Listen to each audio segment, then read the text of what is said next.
Isu pencerobohan tanah di kampung Jimpanga Beaufort kini dianggap selesai. Tapak seluas 3 hektar ditawarkan kerajaan negeri sebagai penempatan baru, kira-kira 200 penduduk terlibat.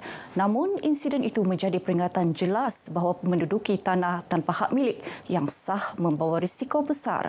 Ikuti perkongsian wartawan Muhammad Raid Roslan. Kampung Jimpanga mula diterokai sejak zaman estet British lagi. Dan sejak puluhan tahun lalu, ia dihuni komuniti Kadazan Dusun Murut Rongus KDMR yang membina kehidupan di sini namun tanpa geran tanah. Tanah berhak milik ini, pemilik tanah mempunyai hak ke atas tanah yang telah diberi milik kerana mereka perlu bayar cukai tanah. Dan juga ada syarat-syarat tanah yang di mana mereka perlu mematuhi. Konflik tercetus apabila pemilik sah tanah mengambil tindakan undang-undang untuk mendapatkan kembali tanah mereka.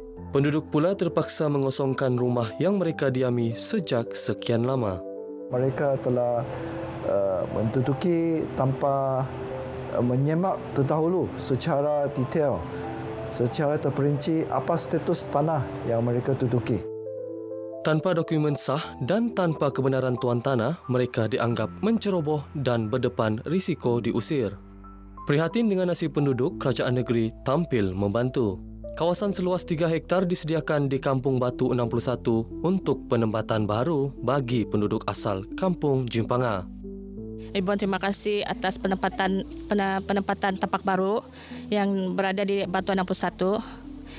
Saya pun dipahamkan projek ini Datuk akan tanggung sepenuhnya.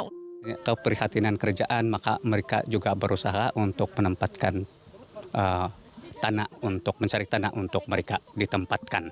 Dan inilah keperluan mereka. Meskipun isu Jimpanga selesai secara baik, ia wajar dijadikan pengajaran oleh semua pihak. Undang-undang tanah jelas rumah tanpa geran umpama hidup tanpa jaminan. Kalau ada yang orang tinggal di mana-mana tempat yang orang punya garan, mohonlah janganlah bikin rumah di tempat orang. Bagus lagi cari tempat sendiri. Bila mau buat rumah, tolong selidiki dulu, pergi di jabatan tanah kah, mau apa? Tahu betul-betul itu kawasan kosong ataupun ada geran. Membina rumah di tanah yang tiada geran hak milik umpama membina kehidupan di dasar yang rapuh. Isu di Kampung Jimpanga menjadi peringatan bahawa mendirikan rumah di tapak yang bukan hak milik boleh mengundang risiko besar. Muhammad Raid Roslan, RTM.